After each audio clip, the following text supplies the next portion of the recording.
and welcome to Would I Lie to You, the show where deceit and dishonesty is applauded and rewarded. On David Mitchell's team tonight, a woman with a thing for athletic men and sporting talent. Look out, David, it's sports presenter Gabby Logan. And an actor and writer who created the series Outnumbered, a sitcom about living with unruly juveniles. So he'll be right at home tonight. It's Andy Hamilton. And over on Lee Mack's team tonight, she's been in countless fights, been kidnapped by her own husband and had an affair with her GP. And that was just on the way here tonight. All the way from Albert Square, EastEnders, Diane Parish. And the doctor who pokes and prods the patients on his TV show Embarrassing Bodies. Forgive me if I don't shake hands. It's Dr. Christian Jessen. And so we begin with round one, Home Truths, where our panellists read out a statement from the card in front of them. Now, to make things harder, they've never seen the card before, so they've no idea what they'll be faced with. And it's up to the opposing team to sort the fact from the fiction. Now, Gabby, you're first up tonight. Off you go. When I want to remember something late at night, instead of writing it down, I just grab an object from my bedside table and throw it across the room. There we are. Lee, what do you think? So what's the theory behind that? Well, I think that if I throw it in the morning, I'll remember what it was that I was trying to remember. So, for example, if you were lying in bed and you were thinking, I must remember tomorrow to pick up the pillow, you'd get the pillow, you'd throw it... Have you experimented with slightly easier techniques of remembering stuff, like pen and paper, maybe? It is quite odd to throw things, but actually, in a way, having a pen and paper next to your bed, I would say is odder. I'd be more freaked out like it was some sort of marking system. Is that why there's pen and paper next to the beds in hotels? It's in case people want to mark each other. It's not just for countdown days. When was the last time you did it? Do you remember? No, I was just... Sorry, what was that? What was that? That was an odd moment, wasn't it? First of all, we're trying to work out which of the two of you she's looking at. If indeed, was it both? What happened there is I considered saying something and then stopped myself. I thought before anyone had noticed I'd considered saying something. And I, comedic effect, pretended that we were sleeping together. Yeah. Trust me, we knew it was for comedic effect. Yeah. It's the only reason anyone ever does sleep with me. So, no, the last time that I did it was to remember... I think I hadn't done my kids' school lunch boxes, so it was to remember to do their lunch boxes. All right. Does it have to be something related? So if it's to remember to book a taxi, do you throw a model taxi onto the floor? Is it something that will there be a clue? Will the clue be there as we go through? The clue is when I'm doing David Frost. Somehow, when I trip over them in the morning, it just immediately triggers. So, Lee, what's it going to be? I think it's a 50-50 one, this. Oh, 50-50. no. Sorry. What would your percentage balance be? I think 100% it's a lie. That's a big call. Which way are you leaning, Christian? Oh. Oh, for heaven's sake, please, must this be a festival of smut?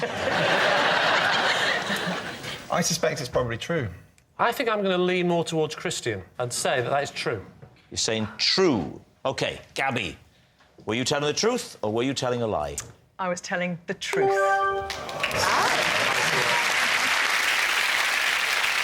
Yes, it's true.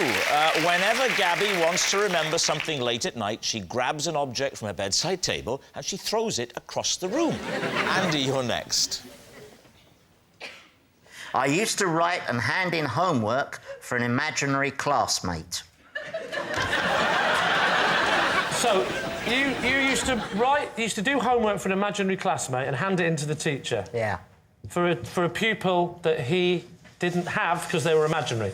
That's right. It was a collective effort. Who was the group of collectives? It was the class. Are they real friends, the class, or are they...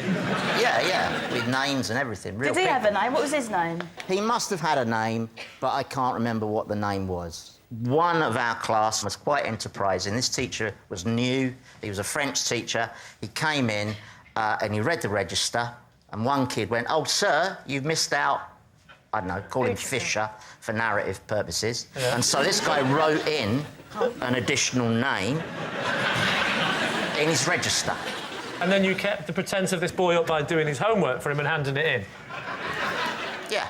And just out of interest, this teacher, when he handed the homework back, did he come up to you and go, "Give that to Fisher"? Well, that would have been a problem. Right. But he wasn't a great teacher. He couldn't remember my name. I sat near the window, so he called me Windows. Was he a French teacher, did you say? Yeah. He didn't call you Windows, then? Well, he did. He didn't call me Fenetri, he called me Windows, because... Often the very best French teachers speak English as well. Yeah.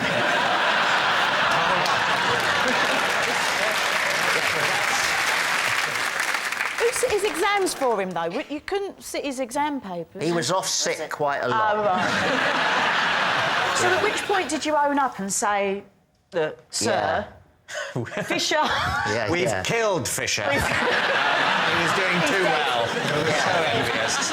He never found out, and the school decided to let him go.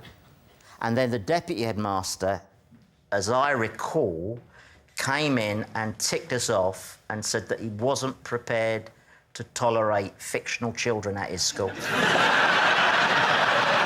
think that's what he said. So, Lee, Mack, what are you thinking? I can't believe it, because I just don't think kids would create that much work for themselves. There's a lot of factors that have to be true here. There has to be. They all get together and agree to do it. Yeah. We have to believe the teacher never looks up during the register. Yeah. And that Well, no one Fisher was off a lot. Fisher wasn't there every morning. Fisher was never there, Andy.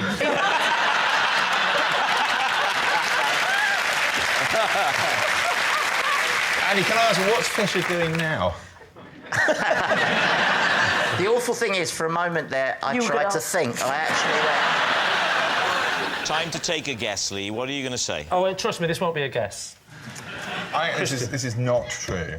Not true? If it is, I'm worried for Fisher's welfare.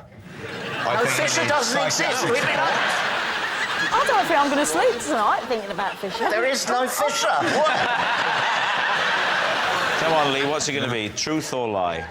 Lie. Let's put Fisher quietly to rest and say it's a lie. OK, it's a lie. It's a lie. OK. Andy, is it true or is it a lie? There is no Fisher, but it is true.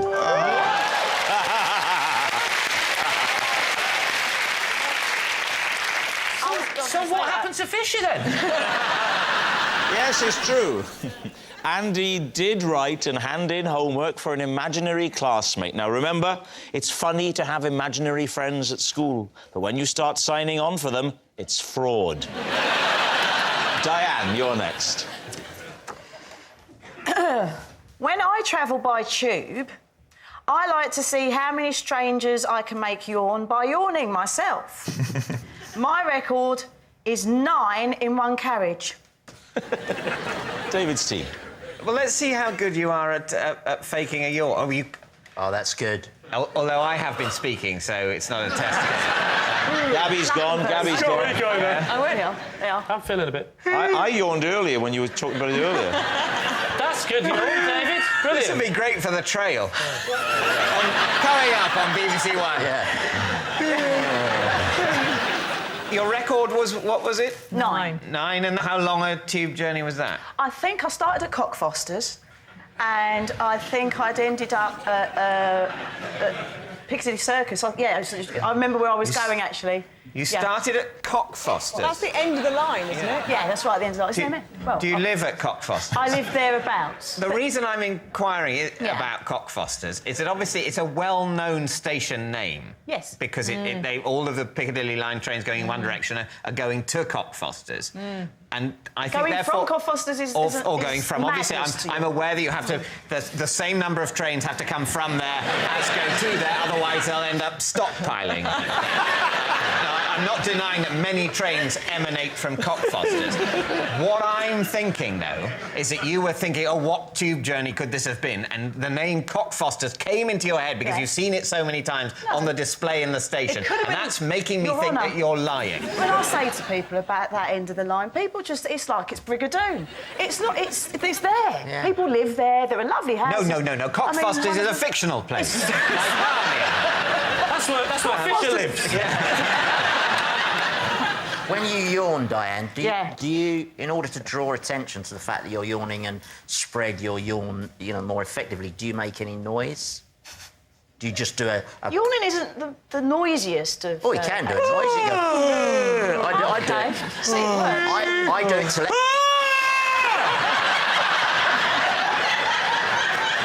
So are you?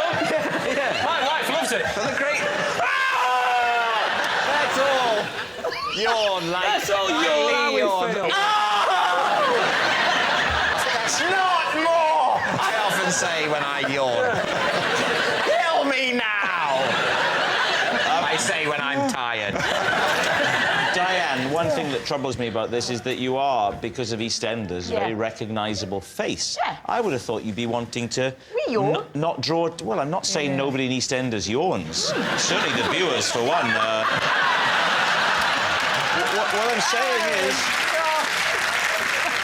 What I'm saying is that someone who is in the public eye often doesn't want to draw attention to themselds. Interesting enough, of course, if you're yawning, you look less like yourself. So it could be a way of not drawing attention to yourself by going... I don't think, Lee, that at any point... I genuinely do that. If I'm in a situation, like, where there's... It's not often it happens, but people recognise me, I'll slightly change the shape of my face. I'll sort of go...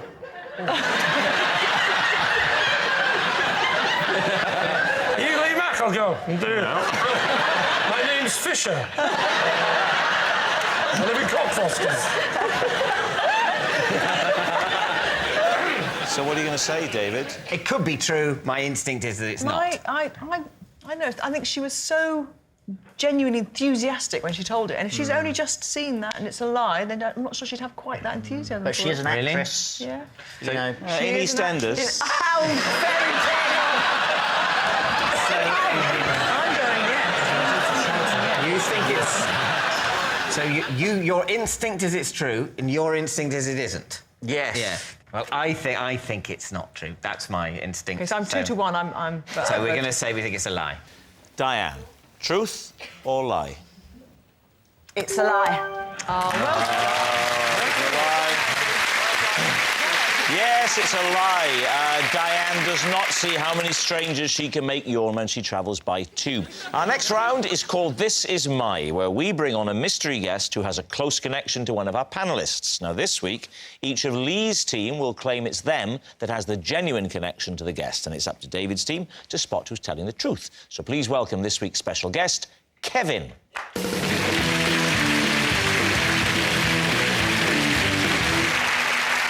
So, first of all, Christian, what is Kevin to you?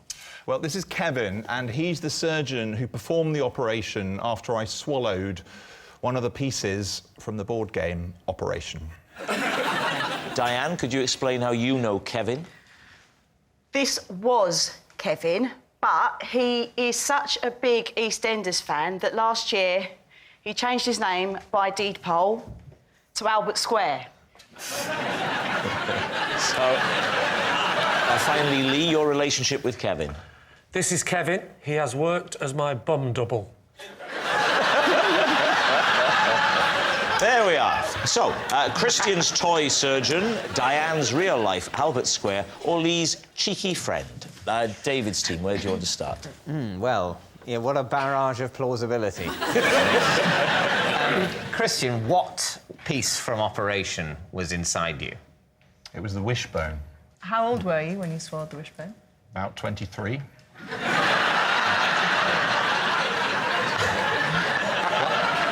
Why did you swallow it then? Well, we were at medical school. And it was a sort of a dare. I have a friend who has, should we say he's got a tremor? I bet him, I said, you cannot remove all of the pieces from operation without setting off the big red buzzy nose. And if you can, I will swallow a piece of your choice. We've got a picture here just to show you. You had little metal pincers and you had to get the little plastic pieces. There was the Adam's apple, the broken heart. What's the scale of this? It's about yay big. So the wishbone thing, that's the thing... Oh, it's small. Small. Where did it get stuck? It got stuck in my lower esophagus.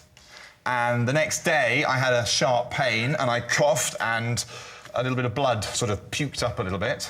And I'm I thought there feeling a might be bit something faint wrong. now. Can it be just... OK, bit of blood. Nothing, it's not going to get worse, is it, than blood? Well, yeah, it would if I'd left it. So this blood was coming from your stomach? It had just stuck in the side of the esophagus. Yeah, but it must have... You don't just... It must have cut something, doesn't it? You don't just bring blood up with things being stuck, do you? Oh, farewell. Well, you have a sphincter at the lower end of your esophagus that stops food coming up into it. Yeah. And that sphincter had closed onto this spiky little bit of plastic, and that's exactly what happened. So it's all right. So it's just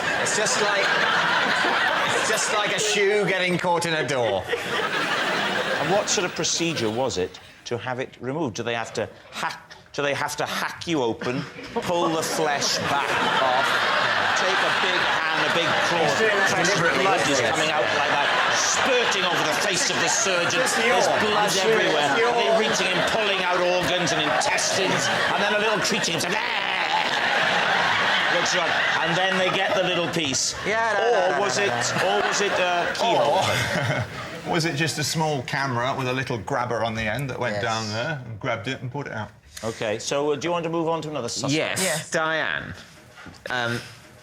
Kevin's name is now Albert Square. Yeah. How did you come to meet such a weird person? He's a fan of the show. We see our fans a lot. Kevin waits outside... Sorry, Albert waits outside Elstree Studios for us to drive in and out, and we stop and we sign autographs. And he has cufflinks on, I notice. Unusual, isn't it, for a fan to kind of hang outside the show? Well, no, somebody who stands outside of Elstree, I wouldn't imagine him to be kind of perfectly decent, good people. What are you saying? Well, he is dressed at the moment, I would say, more like... He's not one of the somebody has an office job, and those hours don't necessarily collude with filming times. Very clever. How you Does he look like a surgeon to you? Could be a surgeon. Could be a surgeon. Yes. Can I just say, if we're talking about his looks, he's got a nice bum. What did he say what he was hoping to achieve through changing his name? This is the thing. I mean, there are people that absolutely love the show, and this is just something... I can't explain it for you. You see, I would say the standard response to loving the show would be to watch the show. Fans do weird things, though, don't they? Right, so, Lee. Yes? In which of your glamorous film roles was a bum double required? It wasn't a film role. It was in my situation comedy, Not Going Out. You may have heard of it. Don't clap. If he has to start it, it doesn't count. What is wrong with your bottom? There's nothing wrong with my bottom. Why couldn't they use your bum? I didn't want to get my bum out on national television. It's fair enough, innit? Why should Kevin have to get his? Sorry, Albert have to get his out. That's No, it's Kevin. If it's the bum, it's Kevin. Unless they're all true. A brilliant surgeon becomes obsessed with EastEnders. What was the scene? The character I play, she's very similar to me, actually. Yeah. Was in an adult movie, and at the end, I was hung upside down and whipped by a lady also playing someone in the adult movie industry. Could Kevin turn around so we could see his bottom? Yes, Kevin would. Would you turn around, please, Kevin, so we could see your bottom? Thank you. And would you like Lee to... Could you, Lee, please stand up and turn around so we can see your... Of course, no problems at all. Can you turn around and lift your jacket up? This is like a really strange police lineup, isn't it? Lee's bottom is about half a size bigger think. You Kevin. what?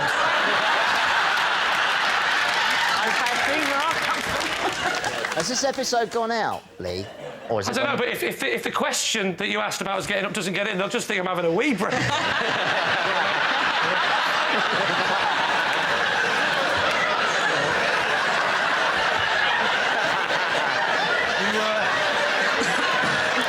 never like your mates, all right, isn't it? The hand dryers are broken, by the way. Are you satisfied? Kevin, you can turn back round now. Thank you very much. So what are you thinking? I think he's called Albert Square. Dear? You think it's Christian, don't you? I did think it was Christian. I'm between Christian and Lee. But the bet is odd. I'll swallow one of these bits of plastic. Yeah, I'm not sure I believe that. Well, the thing is, there's no massive logical problem with any. No. They're all stories They're all that good sort stories, of yeah. hold water, but also are unusual. How entertaining for the nation. It could be any of them. Could be any of them. I think when you don't know, you should pick the middle one. Lee. So you're saying it's Lee? Yeah. OK. So, Kevin, would you please reveal your true identity? I'm Kevin, and I did indeed play Lee's bottom double in Not Going Out.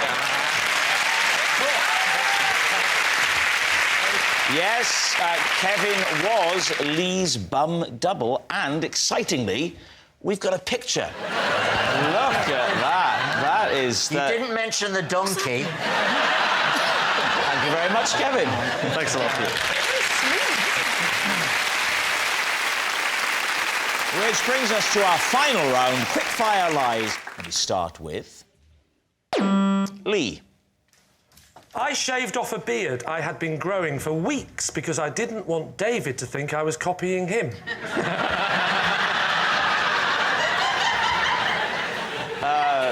David. On the team with two beards. Yeah. How long ago was this? About 2 months ago. What was it that alerted you to the fact that I had grown a beard? Well, I looked at you and you had a beard. Are you all right? Are you having a breakdown? Were you ever together in the same room with beards? We did a radio show together, and you had a beard, and then he doesn't remember the radio show. Look at his eyes, glazed over. Who the hell is this man? I thought he was my driver. Do you recognise me now? Hello, Mr. Davis. Very nice beard. And then about a couple of months later, I don't know if you remember this or not, but I invited you round to my house for dinner. Yes, I remember that. Thank God for that. And you came. I was there as well. Yeah. Rob was there too. What a cosy picture we're painting. Yes. We were all there, all together, and we sat in this position. I sat on my table. Rob there. David was sat on the other room. And at that point, had you shaved your beard off? I have a beard quite a lot when I'm at home, when I'm not doing a telly show. And then I'll get rid of it if I'm doing a telly show. And I said something to my wife like, actually, David's got a beard. He might think I've grown a beard to copy him. And I just said that as a joke, but it festered. So many of your jokes do.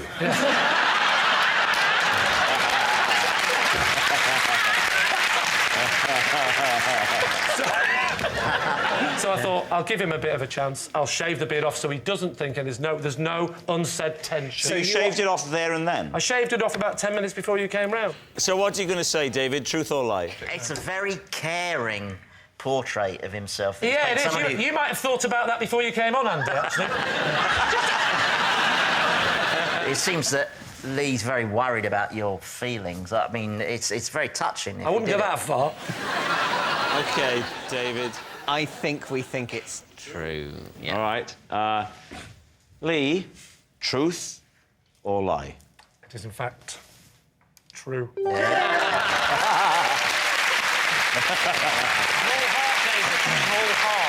Yes, it's true. Lee did shave off his beard because he didn't want David to think he was copying him. Next. It's Christian. Possession. OK, now look at that thing next to you with a drape over it. First of all, pop that up onto the desk, keeping it hidden under the drape. And then before you unveil the object, would you read the card out, please?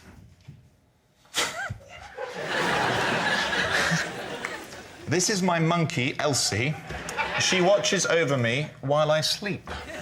And now please reveal Elsie.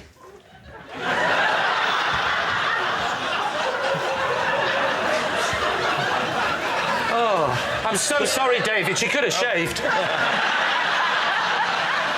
This is a dead monkey, isn't it? Oh, my. Yeah, you should know. Oh, no, love. So look at that. Is Elsie stuffed? No, she's very well trained. What disappointed her so badly when she died? What was... Dying. Death. So where did you find Elsie? Did you kill her yourself?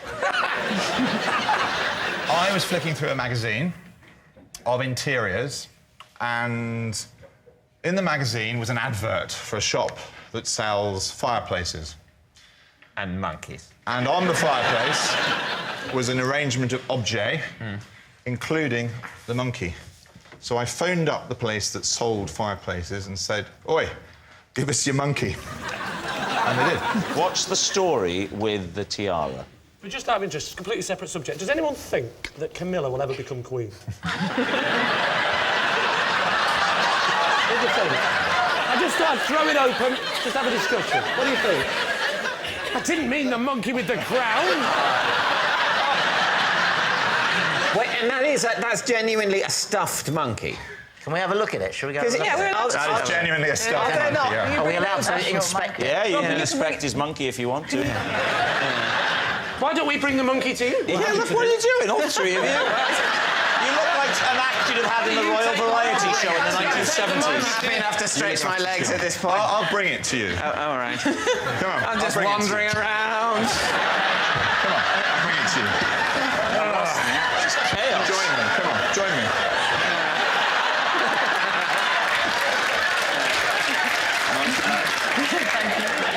Can we have a look at the tiara? I've left the tiara. Yes, let's have a look at the tiara. Where's the tiara? God, it's terrifying. You know when you're asleep, Christian, and you wake up in the middle of the night and she's looking down on you with that glum expression, doesn't it unsettle or unnerve you? No, I find her very sort of soothing. Monkey! So what are you going to say, David? Is it the truth or is it a lie? I'm going to hand that back. I think you should be insuring that. Not for theft, I wouldn't have said. Not for theft. It looks like he's just won a wildlife BAFTA. Is it the truth? Is this a tall story or is it You the think truth? it's a lie? Yes. I think we all think I it's a think lie. it's a lie. I think Christine's a very good actor. So you're saying that it is then a lie. A lie. A lie. OK. Christian, was it the truth or was it in fact a lie? It is, in fact, true. Very well played. Good work. Hard one to say. Yes, that was all true. Christian does have a stuffed monkey who watches over him while he sleeps.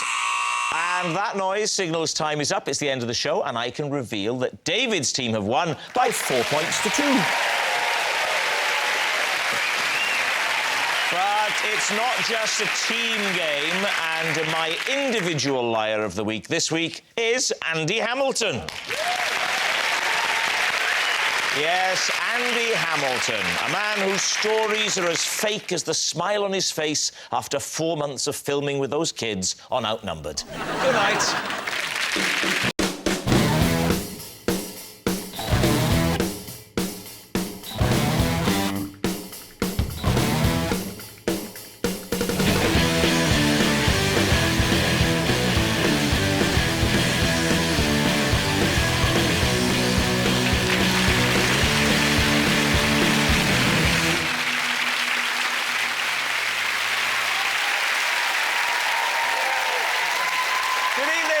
Welcome to Would I Lie to You, the show where being a fraud gets a reward. On David Mitchell's team tonight, a man named Richard who's an adjudicator on a BBC One quiz show. So when I call him Clever Dick, I'm being factual, not rude. From Pointless, Richard Osman.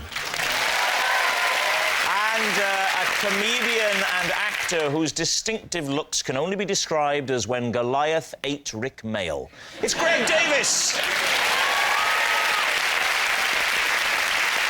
And on Lee Mack's team tonight, a comedian who once told me he was as sane and normal as the next man, although at the time he was standing next to Vic Reeves. It's Bob Mortimer! And in Holby City, she murdered people, had affairs with doctors, got pregnant and was attacked by patients. It really was quite an episode. It's Patsy Kensit! And we start with round one. It's Home Truths, where our panellists each read out a statement from the card in front of them. To make things harder, they've never seen the card before, so they've no idea what they'll be faced with. It's up to the opposing team to sort the fact from the fiction. Greg is first up. Greg, would you reveal all? At school, I invented a game called Snorkel Parker Music Practice Room. There we are. Lee's team, what do you think? What was the game called again? It was called Snorkel Parker Music Practice Room. Right, and can you describe the game to us? Myself and several friends, we all had Snorkel Parkers. What is a Snorkel Parker for some of the younger viewers? It's a large hooded coat with a fur-lined Oh, collar. the one that comes out at the front. Yeah, and it's fur. Okay. and you can zip it up so that it comes right up, and so that only your eyes are visible. Can you describe the rules? Imagine we've never met, I've got my Snorkel Parker. What would happen next? Well, then you and I, Lee, will go to the music practice room when... I'm not falling for this again. And you zip up your Snorkel Parker, and then you when someone's practicing their violin with a violin teacher in the music practice room, you duck down below the window, and then you just come up with your Snorkel Parker on.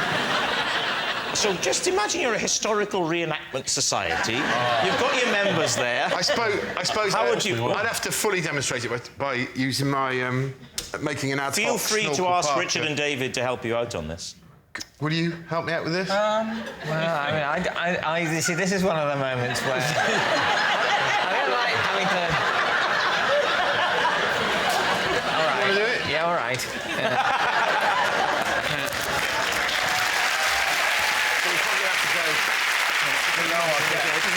Below our desk. Yeah. All right.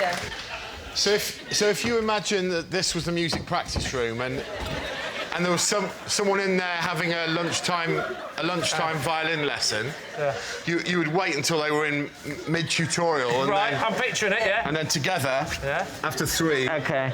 Yeah. 1, 2, 3.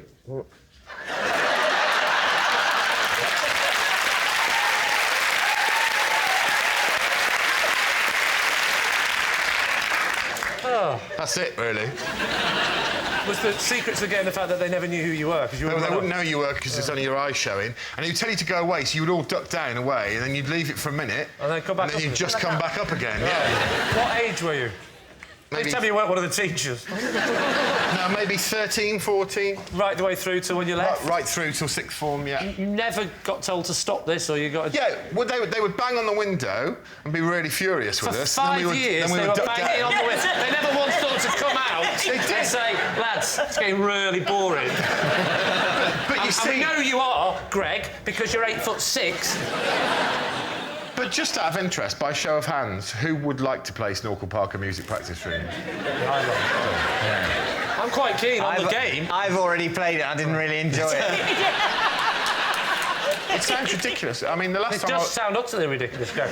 It's almost as if you're lying. Do you think he is lying, Lee? What are you going to say on this one? Well, I actually believe him. I could just see you doing that for kicks and giggles. Bob, which way are you leaning with this? Well, it's got the anticipation, it's got the jeopardy, it's got the lot. What a game! Greg, something tells me you're going to get a phone call from Waddington's. If this gets picked up, this is... Just because I've talked about it now, it's mine, right? It's only yours if you really played it. If it's a lie, then you haven't copyrighted Well, it. who's it? If it is a lie and I've just read it off this thing, whose idea is it? Well, the person who wrote the lie. I'd like to maintain the rights to Balaclava Sports Hall. if anyone's interested. Right, Lee, it's time to take a guess. What are you going to say? We're going for true. You're saying it's true. OK. Greg, were you telling the truth? Or were you telling the truth? Well, right, because that would make me utterly pathetic, wouldn't it? Yes, I was telling the truth. Well done. Rock on, Lee. Rock on. Yes, it's true. Greg did invent a game called Snorkel Parker Music Practice Room. At school, Greg was very popular with the other pupils. Not surprising, really, considering they'd created him in a science lesson. Richard, you're next. I once buried a badger with the banker from Deal or No Deal. Lee's team. I know the programme, but who is that? Who is the banker? We never hear the banker, do we? Yeah. No, I'm not allowed to tell. If I told you, I would have to bury you alongside the badger, I'm afraid. Oh, so the badger found out. Is that what happened to him? What's burying the badger a euphemism for? This banker, can you describe him to me, please? Yes, I could do. He's just a guy, like you and I. Somewhere in between. Well, which one is it? Somewhere in the middle. Why do you know the guy from... I know that way back when I used to be the producer of Deal or No Deal. Right, and what's his name? He is called the banker. No, what's his real name? I can't tell you what his real name is. It's on the credits of the show. Tell us. What does it say on the credits of the show? It says the banker as himself. Why was the badger dead? Yeah. We hit it with a car, unfortunately. What were you doing in the car with him? About 70. No.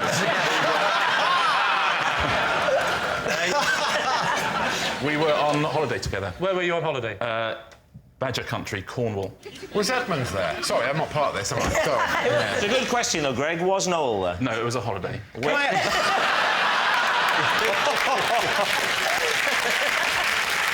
Before you buried the badger, did he put him in a box and then there were loads of other empty boxes? And then you stood there and you had to choose which box it was. Dead squirrel, wrong box. I think it's very sad that the badger died and everything. But yes. Why so much trouble to dig the grave? Because the banker's wife was with us. Oh, can you tell us her name, or does she work for the Iranian government? What is the name of the banker? Was this during the day or of the evening? It was late at night. Had you had a few? I had a few, yeah. So you went and got Were you driving then? No, I wasn't driving. If he's not going to say the name of the banker, of Deal or Deal, he's not going on national television to go, I was driving, I was mullered. I say badger, I mean none.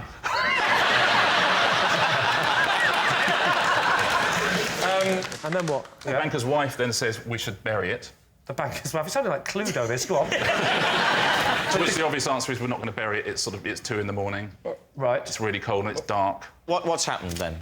So the badger is dead. Right. Yeah. Sad occasion. I'm not underestimating the sadness of it. And there's probably a badger wife and badger children at home, so that's... I accept. Are you not allowed to say their names either? So you checked the gender of the badger then? You know it was a male badger? Or a female badger in a same-sex relationship who've adopted a small badger, perhaps an orphaned badger without a home in need of rest? I think you're wildly overestimating the sophistication of the badger community. But what happens next? We went back, got spades. Yeah. Went back to where the badger lay prone, buried it, said a few words. What did you say? Yeah. Just said, Lord, protect this badger. Or worse to that effect. If only you'd have said it an hour earlier.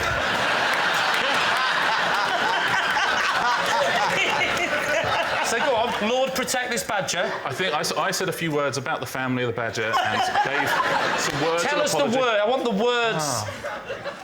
I apologise to the family of this badger, wherever they may be, because I'm guessing they're nearby. Yeah. Put some stones on it. Went back home, started drinking again.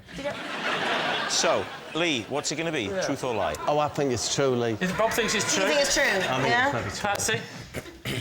I don't believe the badger bit. I think the badger bit... That's quite essential to the story. But everything else you believe. I believe he knows the banker. Right. I think he knows the banker's wife. Well, there's your answer. There's your answer. We think it's true apart from the badger bit. OK. Lee, it's time to make your mind up. Well, it's true. You're saying it's true. Richard, were you telling the truth or were you telling a lie? I was telling the truth.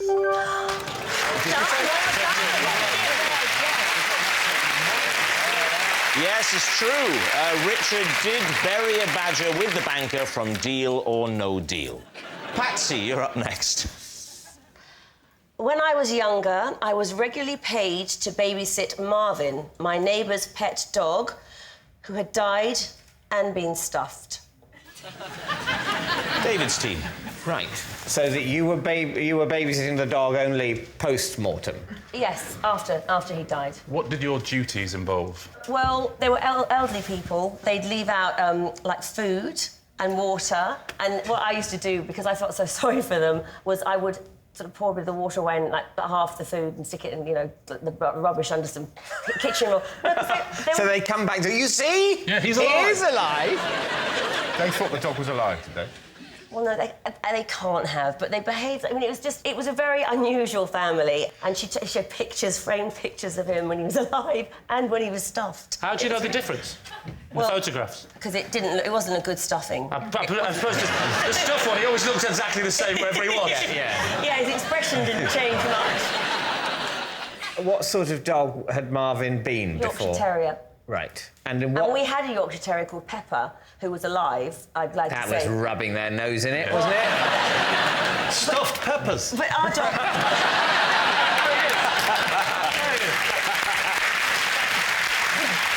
But our dog was, like, totally untrained. I mean, adorable, but... Whereas Marvin was so well behaved. What position was Marvin stuffed in? What was... Standing. Did he have a facial expression? If there was any kind of emotion coming like from... This, like that.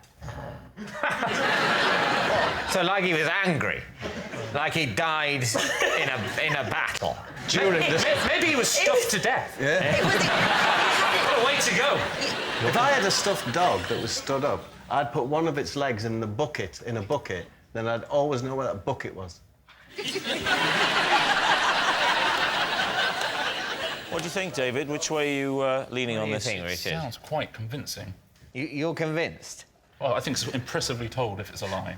I think impressively told. A You lot know, of the that's detail... You're not an actress, are you, Patsy? A lot of people say I'm not, actually. So.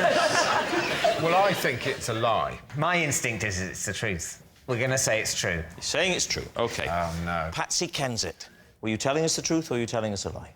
That story was a lie. Yes, it's a lie. Patsy wasn't regularly paid to babysit her neighbour's stuffed pet dog. So at the end of that round, Lee's team are in the lead by 3 points to 0. Well done, team. Well done. Our next round is called This Is My, where we bring on a mystery guest who has a close connection to one of our panellists. This week, each of David's team will claim it's them that has the genuine connection to the guest, and it's up to Lee's team to spot who's telling the truth. So, please welcome this week's special guest, Pauline.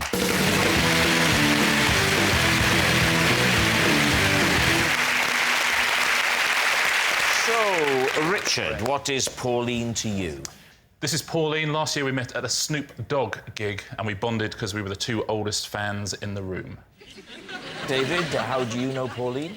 This is Pauline. When I was a cub, she was the Arcala, and she had to take me out of the scout hut once for asking too many questions when we were being given a talk by the police. And finally, Greg, your relationship with Pauline? This is Pauline. She's my mum. She once drove past me when I was having my first fight and got out of her car to cheer me on. Lee's team, where do you start? Greg, how old were you on this first fight? 12. Right. And so where was this? At school? No. Where was it? Outside... Outside the music room? It was in a street. In the street? Yeah. Who were you fighting? I honestly can't remember his name. He was a lad, and he was in the year above me. And I remember he had fairly distinctive red hair. Is that why you fought him? I fought him because he'd fought one of my friends. Oh, OK, so this was like a... Revenge. You were like doing a heroic gesture. Yeah. And he was older than you? Yes. What was your friend called? Well, I'm from Shropshire, so he was called Chinese Dave. Is everyone called Chinese Dave in Shropshire? No, I just think he was called Chinese Dave, and I honestly don't know the reason, because he certainly wasn't Chinese. I think it's because he used to wear a hat. No, that would be it. That would be it. That'll be it, probably. What was your fighting technique? Do you recall? It was a sort of windmill of bones, just like this. Windmill of bones. I give you the windmill of bones. What was your mum shouting at you by way of encouragement? I mean, as I recall, it was just get in there.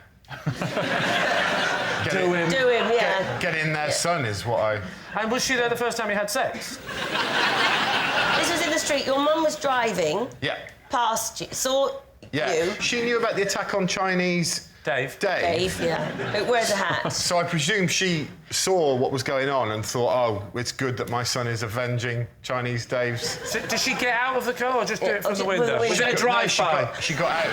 Who didn't win the fight? Did your mum then... Surely she stepped in and stopped her, or did she say, keep fighting? Well, let me tell you, Patsy, the fight came to a fairly abrupt end. Why? And I'm going to give you some very specific detail now. Thank you.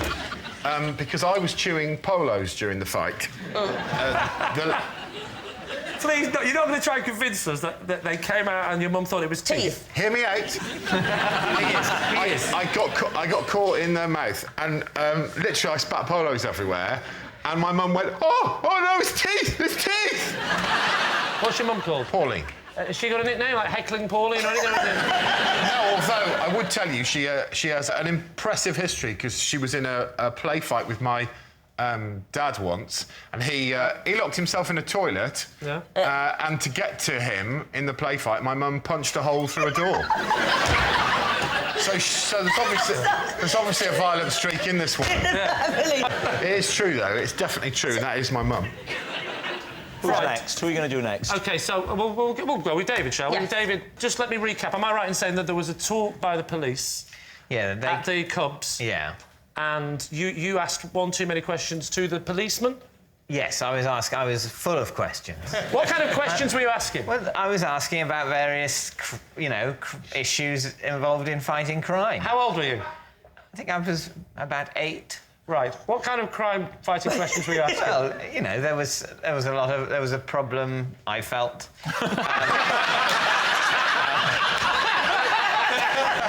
There was a problem with vandalism and graffiti in the area. At that age, you're supposed to be taking part rather than complaining about it. That's OK. Different upbringings, that's fine. What are the questions? I asked a lot about the locks in Cagney and Lacey. I was, at the time, very aware of the security measures in all of those flats in New York and the big locks on the doors. And I said, why don't we have locks like that? And how can we keep burglars out if we don't have locks like that? Right. And the policeman was saying how you can't keep out a determined burglar. And I was saying, well, why do we lock the doors at all, then? But I wasn't really aware that he was supposed to be trying to get on with a talk, and the questions would happen at the end, and maybe they wouldn't all be asked by me. Where was this Cubs? It was in Headington. Headington? Where I grew up. Well, I know that. I don't think you travelled. Yeah. I assumed it was where you lived, otherwise that would be bonkers. Where are you from? I'm from Newcastle, but I No, my parents had heard about a very good Cub Scout group about 400 miles away, and they thought about driving me there to get the very best training in tying. Yeah, absolutely. But what badges did you get, David? Don't talk about badges in front of Richard. Richard, remind us once again of your truth. Pauline and I met at the Snoop Dogg gig. Oh, where was he playing? It was at the Forum in Kentish Town. When was this? What year? Last year. Last year. So he was called Snoop Dogg because he's been called a lot of things. Well, he certainly has. In the olden days, he was Snoop Doggy Dogg, but now just Snoop Dogg. But whereabouts were you in the Forum? Whereabouts were you watching the show from? Well, we met when there was a delay, as there often is at rap concerts. There's sort of an hour delay, so I went up to the little bar. Why is there a delay? Well, because it's Snoop. You don't rush Snoop. Who supported him? Did he have a support act? Yeah, Corrupt. What was with a K. With a K, wow. With a K.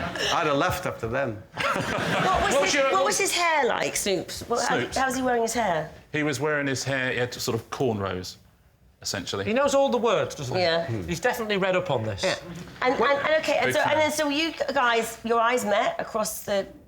No, in this delay, I went up to, there's a little quieter bar upstairs, and I went up there to play a bit of Scrabble on my phone. Oh, God. Because I was with younger people and they were enjoying the support act, they were enjoying the fact that there was a delay and there was loud music playing, I was enjoying it less. Yeah. Pauline was reading a book. Right.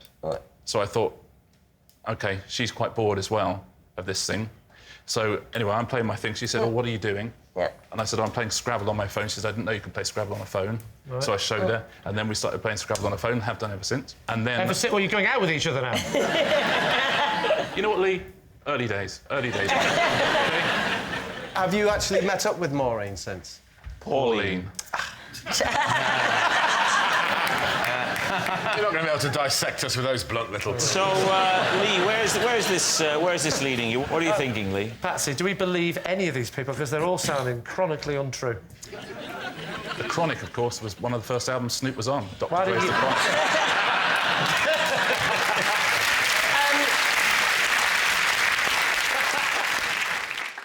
I could see David in his cub shorts and being worried about the graffiti. He's not like the sort of person that it would have upset him. And he... I'm intrigued by this like physical resemblance between Greg and the lady. I know what you mean. Yeah. Do you mind standing up, Greg? Again, would you stand next to this lady you claim to be your mother? Next to my mum? Well, let's call her a woman for now. Right. Now. I'm guessing for this mean average to work out, your dad is the Jolly Green Giant. No, but you see, Lee, it's a fact that a son has to be taller than their mum. It's either Richard or Greg, I think. So that's my answer. So you think it's... I think it's Richard. You think it's Richard? You think it's Richard or Greg? Yeah. Don't Tim, forget say Richard. What are you going to say? The Scout hat one. The... Oh, sorry. Oh, sorry, are you still here? The Scout hat. OK, I need an answer, and I really do need it now. We're going for David. He's trying to double bluff me at the end, so I'm going to go with saying David. it's David. And if it is David, I'll be so happy now. You're saying it's David? I think it's David. OK, Pauline, would you please reveal your true identity? My name is Pauline. I am Greg's mother. And...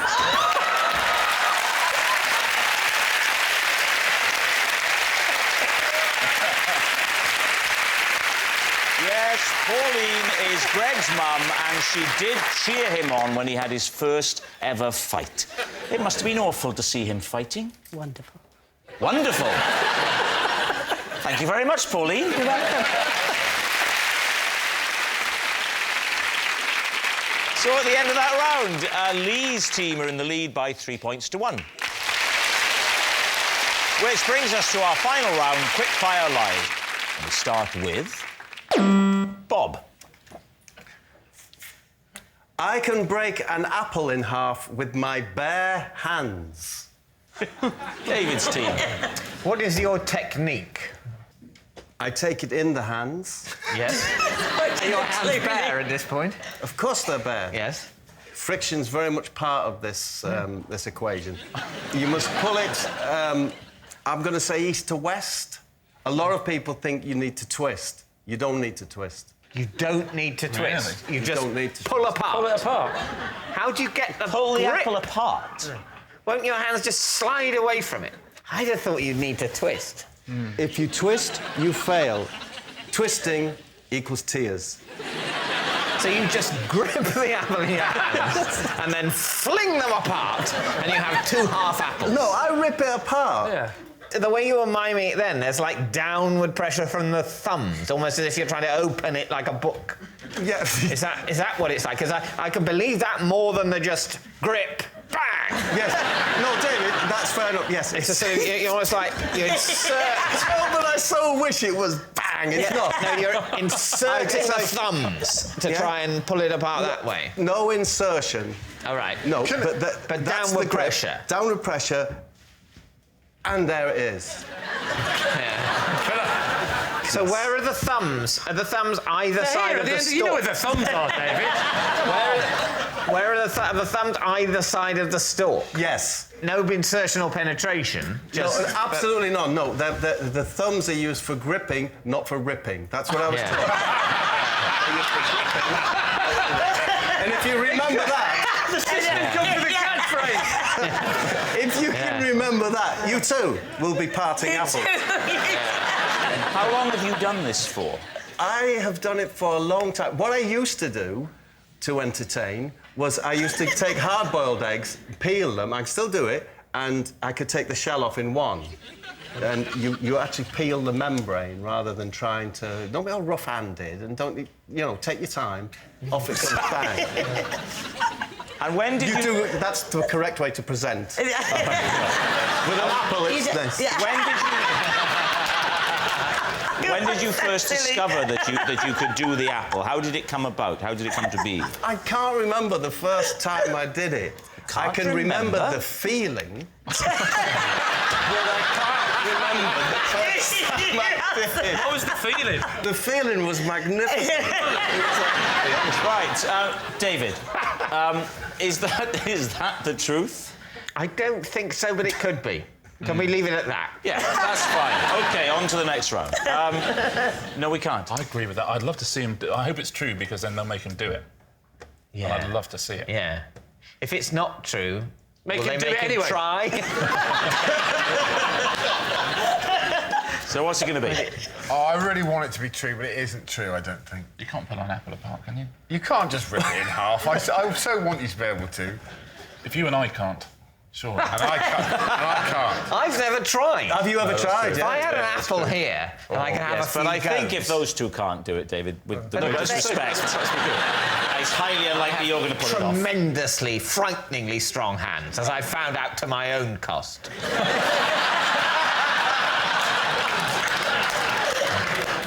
So you think it's a lie, then? I'm afraid I do, OK, yeah. well, I'll go with the Giants. You're going to say it's a lie? All right, you're saying it's a lie. Bob, were you telling the truth or were you telling a lie? I was telling the truth. Yes. Do it. Well, guess what I've got under the desk? My trusty box of apples. It's a proper apple. Ready, Yes. Bob? It's a big one. Thank you.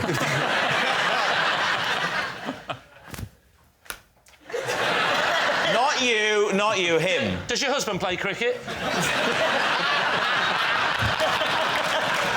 I love that sort of thing. Where shall I do it?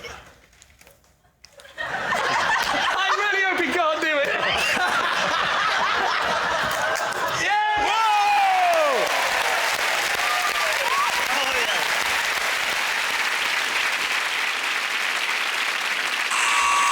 And that noise signals time is up. It's the end of the show, and I can reveal that Lee's team have won by 4 points to 1. But it's not just a team game, and my individual liar of the week this week is Richard Osman.